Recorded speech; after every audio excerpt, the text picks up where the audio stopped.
This week on the WriterCon podcast. I can't say don't quit because I end every episode with that. So instead, I'm going to give you write every day, which seems simple, but it's something that can't be said often enough. Welcome to WriterCon, a gathering place for writers to share their knowledge about writing and the writing world. Do you have a desire to write? Every successful writer started with their first book. All it takes is determination and knowledge, and WriterCon can provide that knowledge. Your hosts are #1 national best-selling writer William Bernhardt, author of more than 60 books, including The Superman Wars, and Lara Bernhardt, award-winning author of the Wantland Files series and Shadow of the Taj. Thank you, Jesse Ulrich. Hey there, writers. Thanks for joining us today for a very special episode of this podcast, because this week, wait for it, you already know if you've seen the title, I'm going to be the interviewee. I mean, we usually interview someone with a new book, right? And I have a new book, so why should I be held back by the trivial fact that I co-host the pod and select all the guests? We kind of did this once before, Jesse. Do you remember? I do. Yeah. We were live streaming back then, and the guest did not show up, and you and I just winged a conversation, and it turned out great. So. Yeah, it was one of those popular ones we did. It was your incisive questioning. No, thank you. So I'll be waiting for that. They haven't submitted questions in advance. Other than I bet they'll ask me about my book, I have no idea what's coming. So this should be kind of fun and exciting. And especially since, Jesse, this time you've had a chance to think about it for at least, 20 seconds in advance or something. Yeah. So Superman Wars, WriterCon, ask me anything. Dig into those dark secrets no one else knows except my best pals and my spouse. This could, see her. She's like a supervillain there, steepling her fingers. This could be the most revealing, shocking, mind-blowing episode ever. Not that I want to oversell it or anything, but, a good intro brings people in, right? Jesse, I don't know if you realize this or not. Now I'm changing subjects to WriterCon, but I have, as of the day before yesterday, as we're recording this, published the schedule for this fall's conference, right. WriterCon 2026. It's on the WriterCon website. And Jesse, you're hosting a roundtable on audiobooks and podcasts. Great. And probably other things we think up. And you'll be recording a live episode of this podcast too, probably with William Martin and several others. Am I also recording sessions in rooms that don't have microphones in them? Again? Yeah. Oh, yeah. Oh, yes. There's only one of those, though. So yes. I'm glad you brought that up. Most rooms have microphones, but one is so small, it's just silly. Lara, you, of course, will be handling registration. You'll be helping Renee, I hope, with the pitching sessions, because we're going to kind of, digitalize that this year and try and make it a little more efficient. A couple years ago, you started opening the check-in to Thursday evening for those who are already at the hotel early, and that's worked out pretty well, hasn't it? That turned out to be a really good idea. Yes. Yeah. My plan had just been to be available for people who were new, maybe feeling some anxiety, just so that everyone could meet some faces and check in with me. But we wound up doing early registration, and that worked so nicely that I've just kept it going. It really does. And then it makes Friday morning a little smoother and easier for everyone involved as well. And that's what we want. Get the conference off to a good start, meet some people, learn stuff, get what you need to know to take your writing career to the next level. All right. I realize that all anybody listening to this really wants to hear is the interview with me. But first, the news.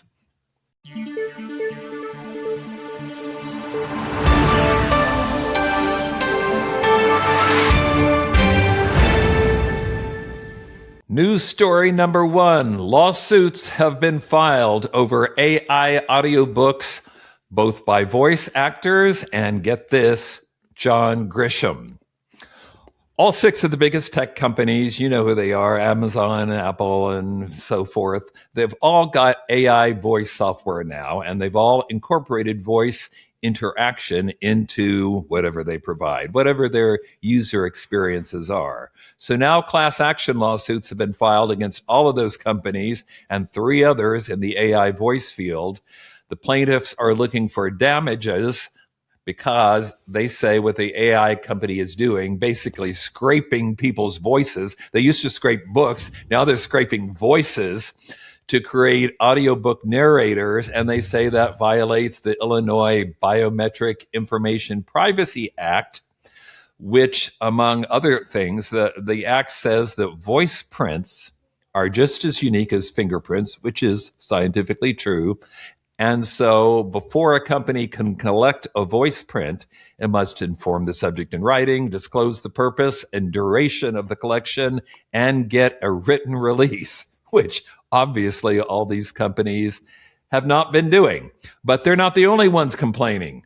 Superstar author John Grisham has joined the fight. Why? Because he found one of his books with an unauthorized AI audiobook for free on YouTube. Here's this YouTube video that's got an AI narrator reading his most recent book, The Widow, and then there's terrible graphics. There's like 13 hours of AI slop, footage of fake vacations and stuff like that. Kind of the stuff you normally see in the background of karaoke lyrics, if you ever do that.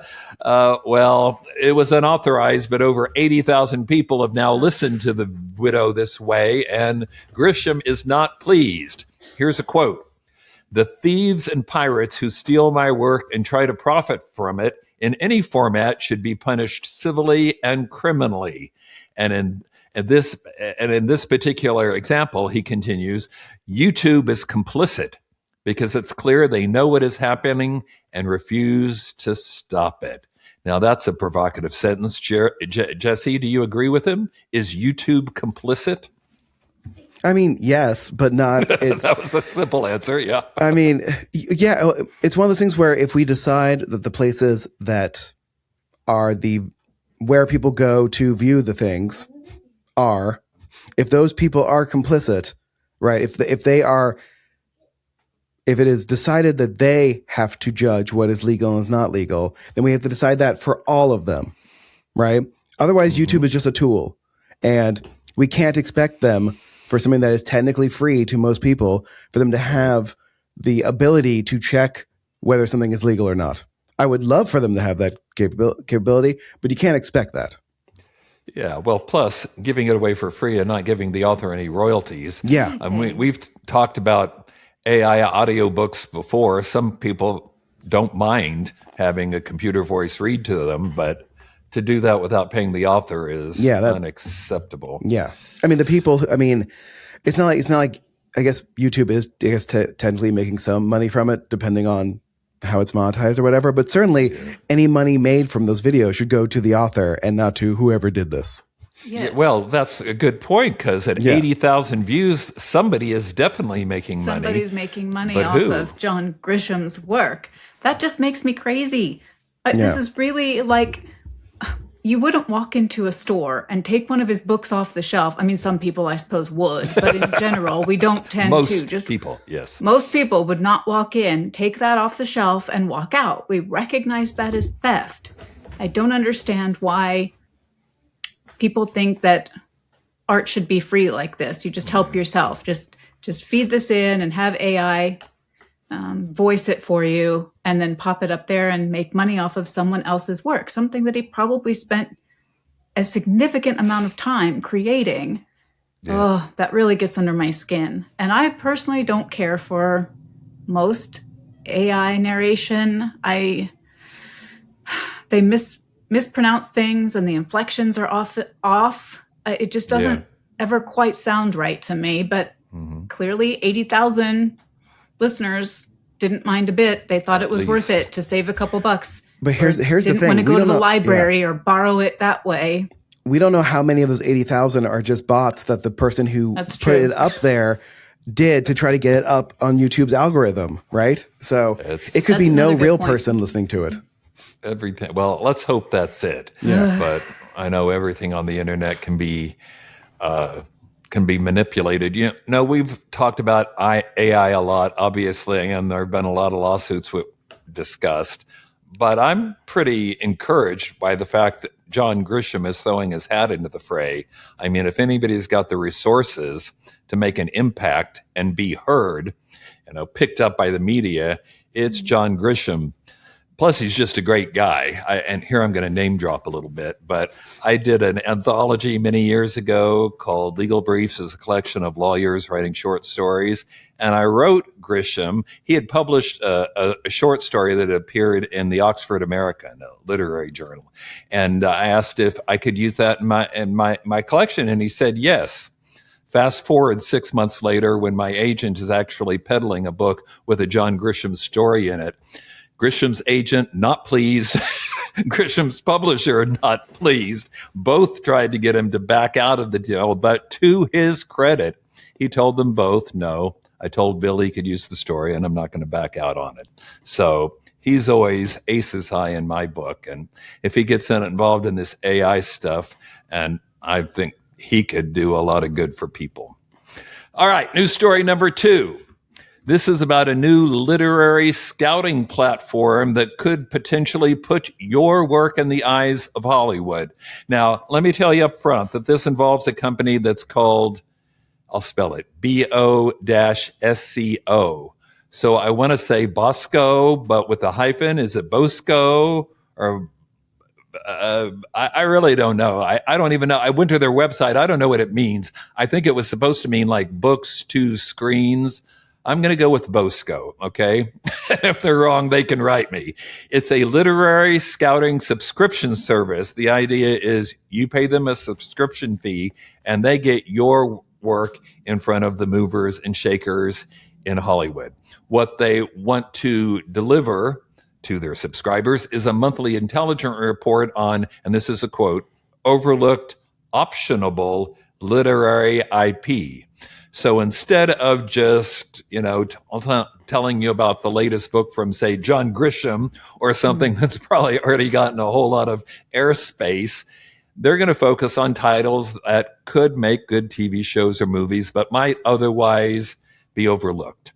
And here I'm quoting the company founder, quote, Bosco is built on the idea that the most exciting IP, that's intellectual property, of course, is rarely the most visible. That the pipeline between a remarkable book and a remarkable screen adaptation can be shorter, smarter, and more editorially alive than it currently is. What do you think, Laura? Would you sign up for this? Well, I might like to see some results first.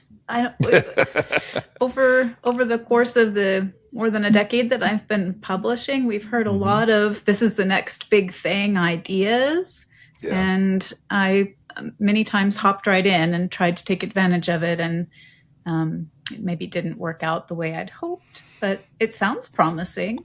Yeah. I wondered if they require some kind of exclusivity. I mean, normally when people option your property, it's an exclusive option for a period of time, but this can't be. I don't think it would work that way because they're not even, optioning it for development. Yeah. They're just sending around a newsletter or whatever. Jesse, you listen to podcasts and audiobooks. Have you ever listened to one and thought, wow, that'd be a terrific movie? How do I tell Hollywood? Yeah. So, I guess that's my problem with this is like, we are just assuming that they have the ear of people who make movies, and there's no proof of that. So, how can you trust them to do these things? But I read tons of books that I'd be like, this would be a great TV, either great, HBO type TV show or great movie.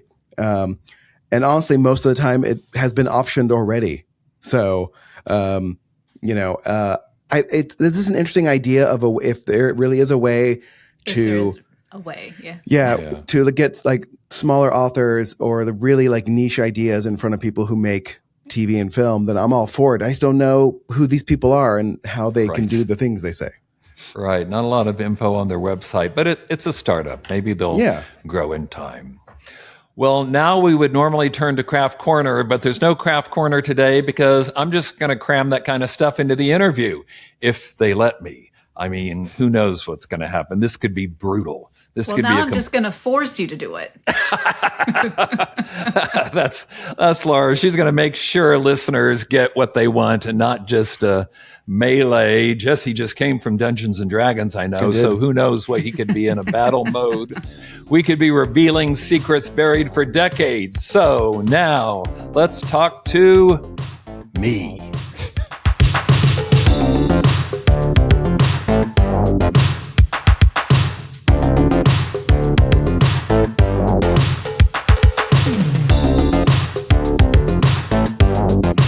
All right, folks, we are very excited to have William Bernhardt on the podcast today. William, thanks for joining us. Well, it took a lot out of my schedule, but okay. I'm glad to be here. All right, I'm going to hop right in, and I'm going to ask you the podcast traditional first question. If you could offer writers one piece of advice, what would it be? And you probably have many, but we're going to ask you to try to narrow it down to just one. You've probably been waiting for like 50 episodes to get to ask that question, haven't you? And now it's finally happened.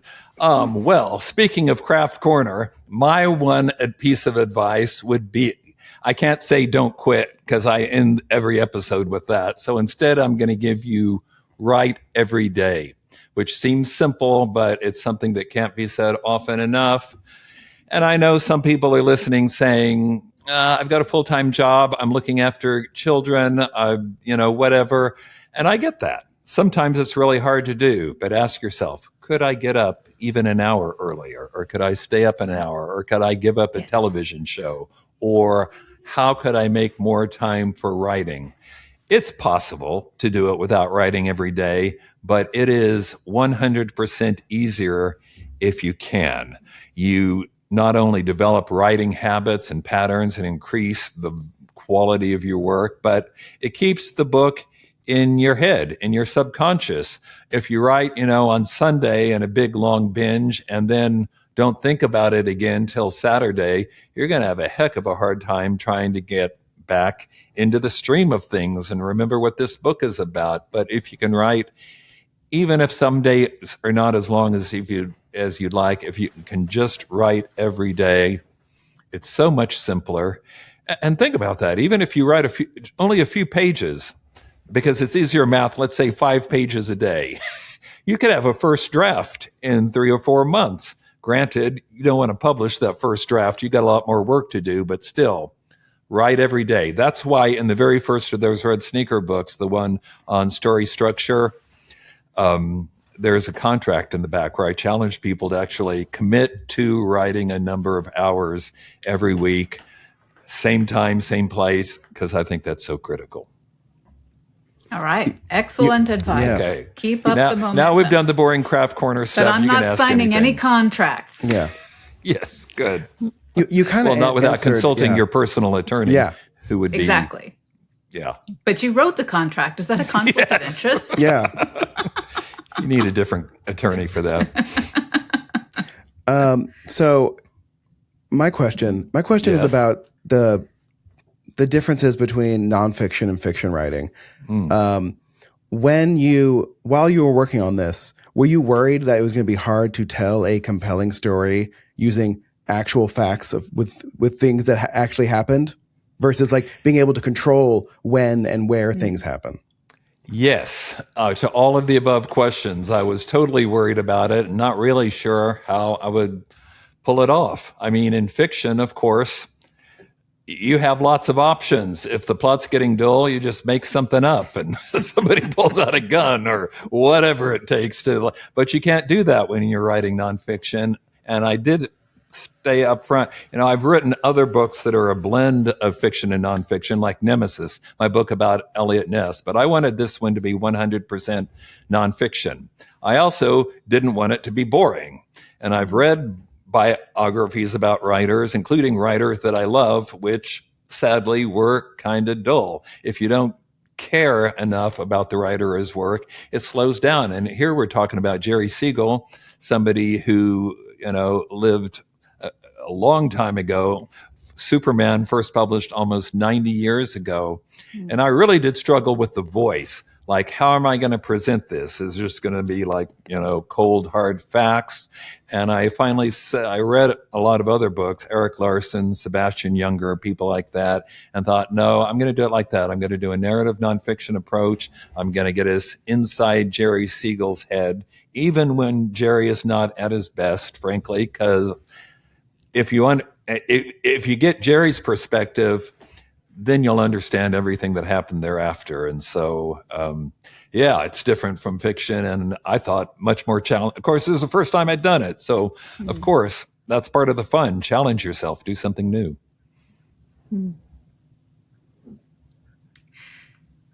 What is the takeaway for readers that you want them to take from this book?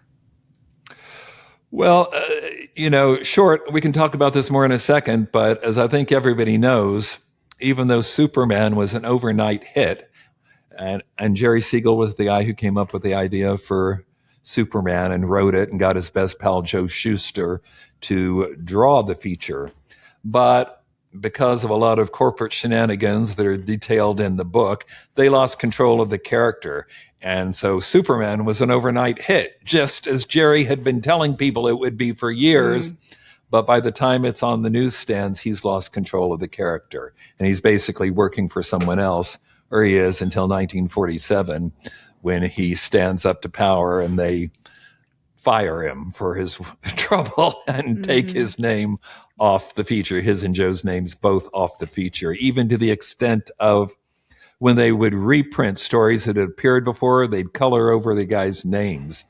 And, how does that benefit the company? To me, that's just spite. That's just meanness. So anyway, you probably know where I'm going with this takeaway. The takeaway, I assume almost everybody listening to this podcast is a creative, a writer, or some kind of creator. So listen up. The vultures are still out there. These things still very much happen every day. Protect yourself. Every year, it seems like at the WriterCon retreat, Lara and I see somebody who's paid some ungodly amount of money to a vanity press, not realizing it's a vanity press, $15,000 to have your children's book published by this press that's affiliated with a Big Five publisher, but it's actually a vanity press. That just breaks my heart. Every morning now, I have to wade through all these AI slop email trying to get my money or contact info. And because it's AI, it reads pretty well. It reads like somebody who's actually read my book, even though they actually haven't. And there are a lot of other people preying on writers too, which is why every year, this, Laura, at the opening ceremony at WriterCon, I start by encouraging people, go to the classes, talk to agents, all that stuff, but meet one another. Because I know writers are, by their nature, sometimes, most of the time, introverts. That's why they prefer to hang out at the library than go to parties. But as I get through that and meet some people, look around you. This is your tribe. These are fellow writers and artists and people who feel the same way as you. And there will come a time when you'll have a question you need an answer to, or you'll need a critique group or a beta readers, or you want to, what about this publisher? Are they legit or not? Make friends, network, to use the corporate term, but really it's just creators meeting other creators, because that can be so important, not only in developing your writing, but in making sure you're protected. Don't let what happened to Jerry Siegel happen to you. That's just it. The people who come to WriterCon, but at most conferences I've been to, writers are not just introverts, but they also just tend to be really good, trusting kind people. That's exactly right. And we're easily preyed upon as a result. So it is very important to talk to others so that you can hear about these scams that are going around. There are so many people who are out there ready to promise us the moon in exchange for some money. It's terrible. Well, that's exactly who Jerry Siegel was. But of course, he was a kid and he was living during the Depression in the 1930s. Yeah. There helping him. His father had died when he was 17. Joe's father was the elevator operator on a local hospital. They didn't have a mentor. They didn't have a business contact. They certainly didn't have an agent or a lawyer. If they had, the entire history of comics might have been changed. Yeah. But instead, and Jerry's been telling people for years, this could be a huge hit. Nobody believes him until it is. But then he's working for somebody else. And he puts up with that. There's 10 years of abusive correspondence. Again, it's all in the book. He's drafted in 43, spends more than 2 years overseas serving his company, and comes back to find the company has taken over the whole Superman operation. Even brought Joe Shuster, his pal, in-house. They're totally running the show. And worse, they've started a new feature called Superboy. Superboy was a new character, sort of new character that Jerry came up with because he wanted a new character that he could own. And this was supposed to be Superman when he's young and he's in a rural setting and he's playing pranks. He offered that to the company 3 times and they turned it down. And then when he's overseas and can't do anything about it, they run the script, which they've never bought. They don't own it. They have no right. And that was successful, so they turned it into a series. And that's when Jerry decides he's had enough. And he becomes the first American writer to sue his own publisher, to use a common phrase today, to stand up to power. Doesn't turn out very well from him, but, at least for him, but at least he fought. And he continues to fight, and his family continued to fight. And, the power of family, the power of fans, those are other big themes that I think come across in this book. Go ahead. Well, I was just going to say, you're mentioning this pivotal lawsuit. Yeah. I think one of the things that I found most intriguing about this book is that you don't let it get mired down in the legal cases, but I would say, would you agree that your legal background kind of made you the perfect person to write about this? Because I know you slogged through a lot of documents. Yeah. Can you talk about that a little bit? How did you decide what was important enough to go in the book, and how did you walk that balance? Sure. Well, you're totally right. When we're talking about the fighting over the who owns Superman, we're talking about 70 years of litigation from the first lawsuit in 47 to when the last lawsuit ended, which I hope will be the last lawsuit ever, in 2016. So it's almost 70 years. And I couldn't find any very complete or readily understandable explanations of what took so long? I used to be a trial lawyer too. I've tried long trials. They didn't go 70 years though. What was the deal? And I thought, okay, that's something I can straighten out. But like you were saying, a book that's just about lawsuits would be just so boring. And who would care? You have to know who the people are to care. And so I start with Jerry and tell his story. So, you have somebody to root for. Unfortunately, the 47 lawsuit doesn't go his way. He's fired. As I said, they remove his credit. There's this myth out there that Jerry spent decades just, whining, basically. So not true. And that's detailed in the book, too. He hustled like nobody ever hustled before. He wanted to be a writer, and he kept putting himself out there trying to get jobs. He was an editor at Ziff Davis for a while. He started a new feature called Funny Man, which briefly got a newspaper strip. He wrote more than 170 stories for Italian Disney comic books. He was writing for Donald Duck and Huey, Dewey, and Louie. Where there was work, he went for it. Unfortunately, at that time, just about nobody could make money, make a living just writing for comic books because it just didn't pay enough, and he could never get ahead. And it caused some really tough times for him. He sent letters in 51 that did not show him in the best light, to put it lightly. And he was trying to get the owners of the company's attention. When they didn't answer, he'd write pretty much all their friends and coworkers. Eventually, he's writing to waiters at restaurants and the bartender at the place they like to go. And the letters are pretty extreme. But even that I get, because, his daughter, Lara, was born in April of 51. So here he is. He's got his first and only daughter, who I know he adores. We've got daughters too. What wouldn't we do for them? Yeah, but he just doesn't have the resources to take care of her the way he wants to. And I think if this were happening today, we'd probably say he had a nervous breakdown. And I think the letters bear that out. Of course, what pulls him through is Joanne, his wife. This is more of a hopefully funny question. On a serious topic. Good. Were there any alternate titles for this book? Because I feel like in the lore of Superman, there's so many things you could have called this, like the Battle for Krypton, or the Superman, the Search for Justice. Were there titles you tried for? Was this one of those things where the publisher was like, we like this, but this is what we're going with? How'd that all work out? Well, in my mind, it's a biography, so I wanted to call it Jerry Siegel and then some subtitle, to bring in Superman. They didn't like that. They said, nobody will know who Jerry Siegel is. I said, well, okay, how about Siegel and Superman? And then some subtitle. And they said, well, better, but no. Then we have to, you have to make it not seem boring, like, just some writer's story. Where's the conflict?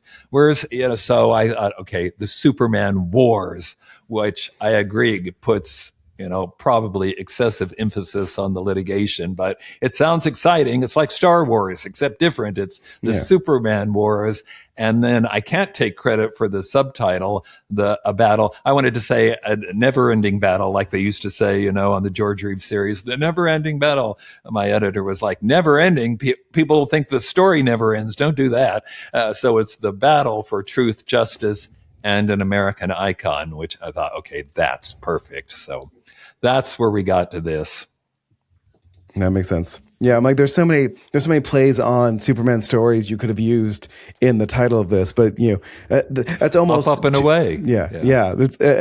You could almost make it too niche and make it confusing for the reader to be like, what is this book about? Well, and I really wanted them and told them up front to avoid anything that I thought was sort of too cutesy or patronizing. I've seen books about other comic figures where, the art is cartoony or, they use a lot of pow, zap, zowie kind of stuff. And I said, please, none of that. Make this a book that a grown-up can hold and not feel embarrassed. Make it a book that even if you're not into comic books, you might still want to read, because it is, after all, about a writer. And it does touch on this. It's really the 20th century start of what's going to become a massive conflict between art versus commerce. And I think there are a lot of people who would be interested in that. Good grief. My mother, who's 97 years old, read this book, and I guarantee you she couldn't care less about comic books, but she was interested because it's history. She lived through all these times and she loved reading about them. Speaking of comic books. Yes.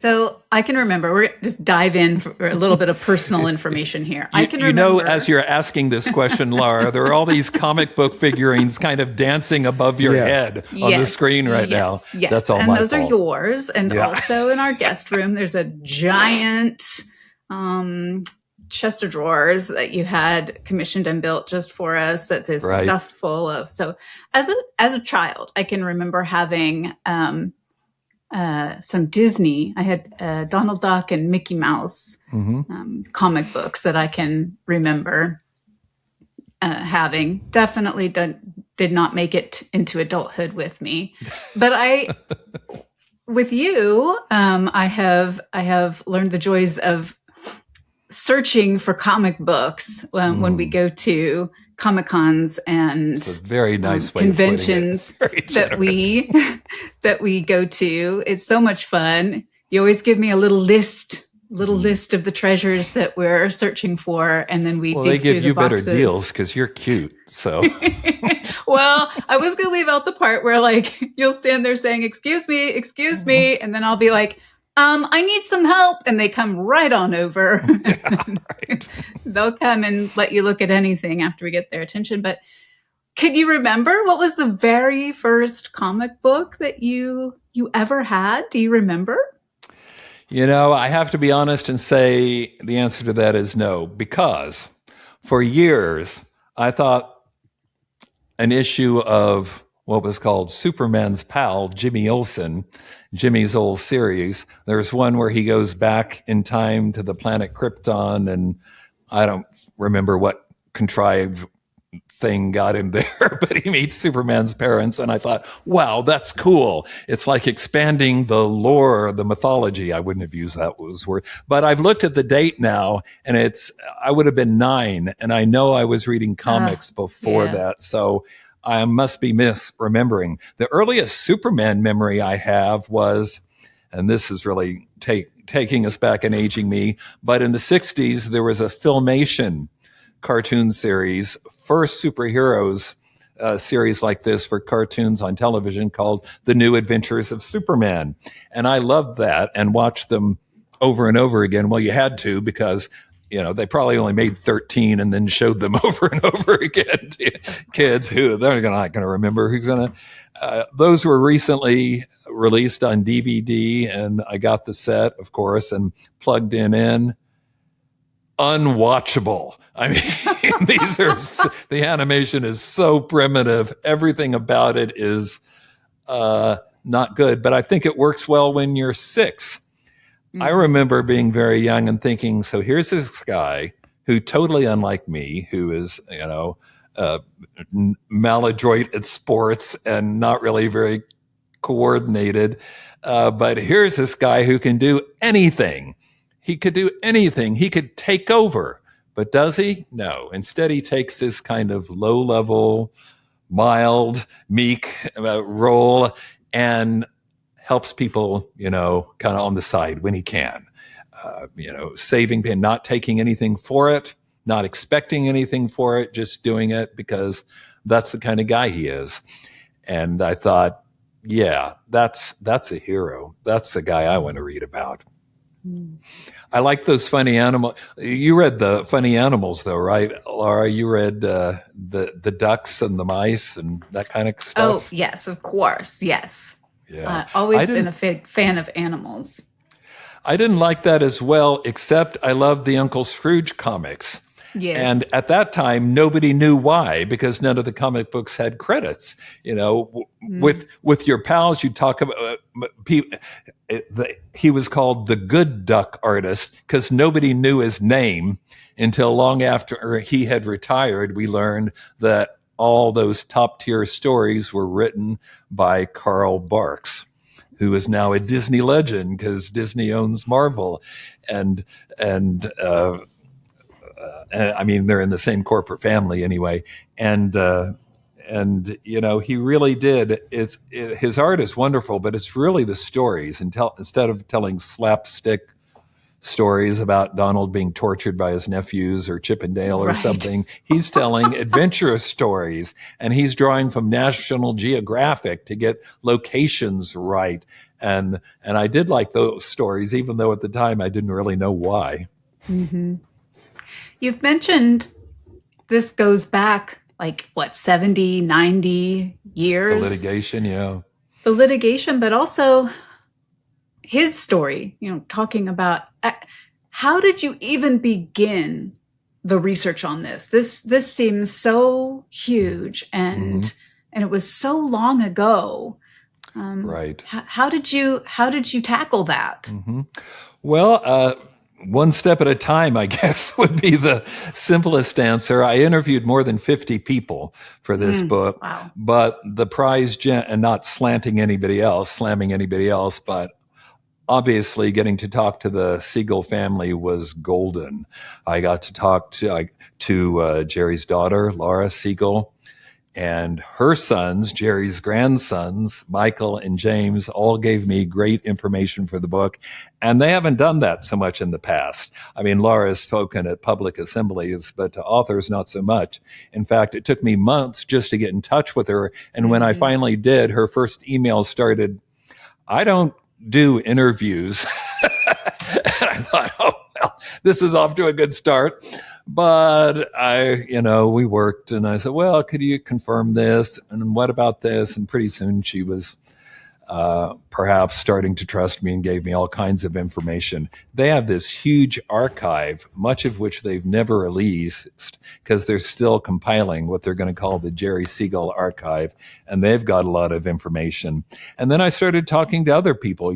I went to Columbia because you went with me, and I went to a bunch of other libraries as well. Went through, I don't know how many books. You saw the stacks on my desk. How many books and periodicals and whatnot would you say they rotated? There's no way I could give you a total because they rotated. They came through in batches depending on what you were working on. Hundreds. But also what I found was that a lot of the fan publications, what we called fanzines back in the day, starting in the 60s and 70s, when we started to have adults who would admit they read comic books. I think they always were, but by that time we had actual fans and collectors and people who were interested in the creators. So they were interviewing people and preserved, in the nick of time before they left us. So they preserved a lot of comic book history that would have otherwise been lost. The trick, of course, is finding these publications, because sometimes these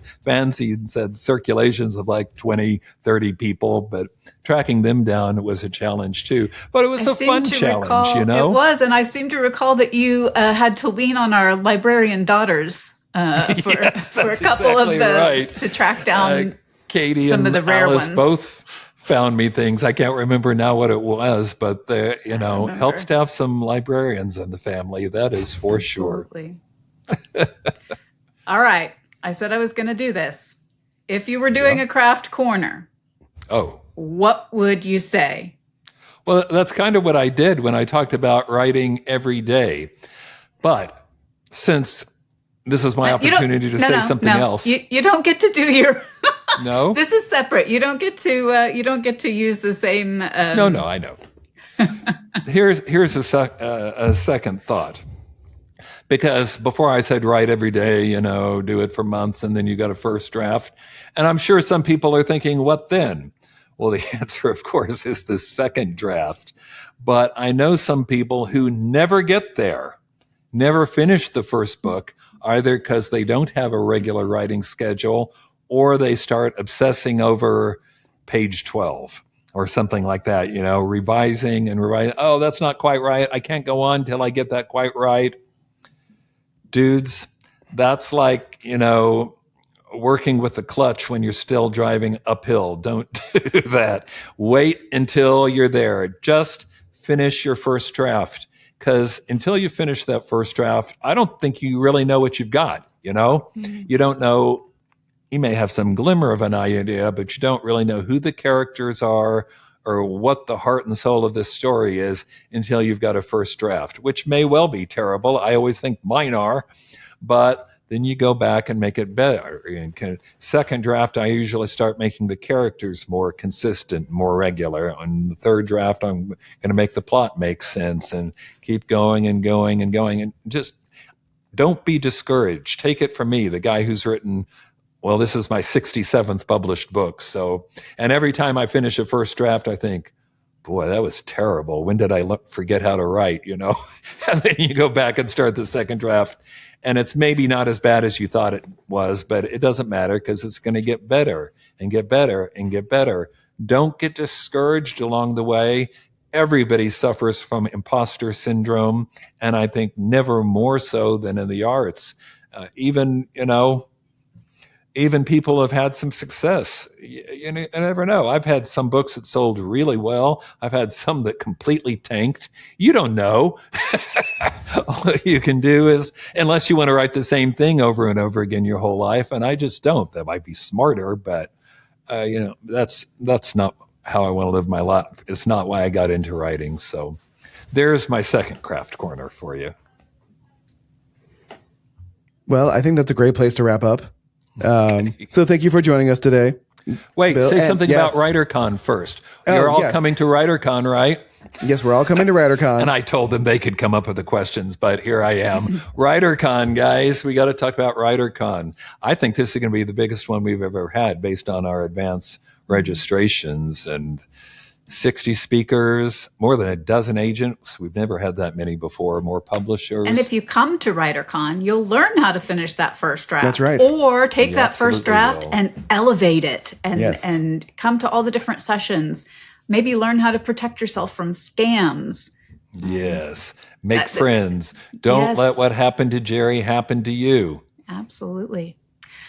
Bill, Yes. can you tell us what's next? What can we expect to see from you next? Oh, another excellent question that I think you already know the answer to because I'm about to polish up that manuscript. The next book, which was actually in some ways even more challenging, is going to be The Batman Wars, which has to do with the very real creator conflict regarding Batman. Basically, that he's been credited solo to one guy for decades who turns out to have been the least important cog in the process.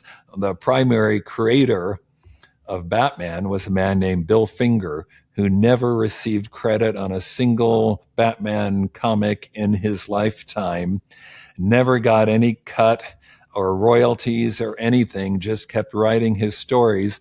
Batman is now DC's most popular character, even, believe it or not, outselling Superman. And Bill Finger, with Jerry Robinson, who also did critical creation for like Robin and the Joker, these guys have never gotten credit. So that's my next book, The Batman Wars. I've got to say, like, what was the battle for Batman taken as a title? The battle over Batman. Like, you want that alliteration, don't you? Yeah, I want that alliteration. No, but we haven't. Spicy. Yeah. I don't know what the subtitle will be. There aren't as many catchphrases surrounding Darkness. Batman. Yeah, the Dark Knight, the Caped Crusader. I don't know what the subtitle is going to be yet, but something. Well, Probably something it is about- an equally infuriating, though different scenario. Right. And if anything, probably less well known. Some people who were around in 75 when there was a big PR campaign to get Siegel and Schuster a pension, which turned out to be a $20,000 pension, by the way, the same amount that they were paying their secretaries and assistants at the time. That's what they gave the creators of Superman. Just to put this into perspective, Superman now makes the parent company, which is Warner Brothers, Warner Media, now makes them about $450 million a year. And they came up with $20,000 for the guys who gave Totally them that fair. cash cow. Yeah. I mean, there were later cost of living increases, but it was just such a sad token gesture. It just makes me angry just to think about. But that's not where the story ends. There's 50 more years of wars after that. So pick up the book and read all about it. I'm excited for your Wars trilogy, whatever the third one's going to be. What's the third one? The Donald I Trump know. Wars? Or Yeah. Well, Yeah. I have heard the third one postulated. I guess it's not decided, but I have heard what might come third. So might be I'm excited. departing from comic books for a little while. Yeah. The Ducktail Wars. That would probably sell well. I don't know what the wars would be, but that's a great title. Listen, I'll hand it back over to you, our actual host, to close us out for You today. can close us out. Okay, Remember, WriterCon is Labor Day weekend. That's right. September 4th through 7th here in Oklahoma City at the historic and haunted Skirvin Hilton. Bill and I will be there, plus Jesse. Plus, I don't know what else. Bill, take it away. About 60 other writers. Our keynote is William Martin, who's multiple time number one New York Times bestselling Great guy. writer of historical fiction and a great guy. Lou Berney, Edgar Award winner, one of the best mystery writers on earth, romantasy authors, horror, guys who work in comic books. I don't think there's a genre we don't have covered. So if you're looking to get some sound advice on writing and publishing and agents and everything else, let me suggest WriterCon. The website is writercon.com, and the schedule is up now, so you can see exactly what's going to happen there. And What we if always somebody- have fun. What if somebody wanted a more intimate and hands-on approach to improving their writing. Do we have something for that? Well, could you perhaps be thinking of the WriterCon retreat, which of course is 5 days in July. And that's a much smaller group in a wonderful resort setting, the Canebrake Resort. It's not even an hour outside of Tulsa. It's beautiful. And it's beautiful. We always have fun. Plus, because the group is very small, we can actually read people's manuscripts, which is the part. That's when I feel like I'm being the most use, when I can look and point and say, here's how I would have done it, or here's what I wouldn't do. And I just really enjoy working with a small group of people like that. And there are still openings at the retreat as well. And you can also find out about that at WriterCon.com. And everybody, I think as we release this, Father's Day is semi-imminent. And let me just suggest your dad, even if he doesn't like comic books, but especially if he does, the Superman Wars has got to be the perfect gift, right? It's a book. That's what dads like, I think. It is a book. Indeed, it is a book. It's a book you can see Dad actually reading. Yeah. If he's not a big reader. It's a good book, I would say. And I'm not slightly prejudiced at all when I say that this would be the perfect gift for Father's Day or any other occasion. All right. This has been fun. I think next time we should do Lara, and then we'll find some excuse something to interview Jesse about. I'm technically a published author in the sense that one of the papers I wrote in grad school was put into a journal. So is that right? Yes, we can talk about the use of Jewish stereotypes in The Simpsons, South Park, and Family Guy, which is what the paper was about. So that sounds very fun. It was. Yeah, fun. that's pretty close to comic books. Yeah. You got The Simpsons and Family Guy and stuff. Yep. All right. Thanks for humoring me this episode, everyone. Until next time, keep writing. And remember, you cannot fail if you refuse to quit. See you next time.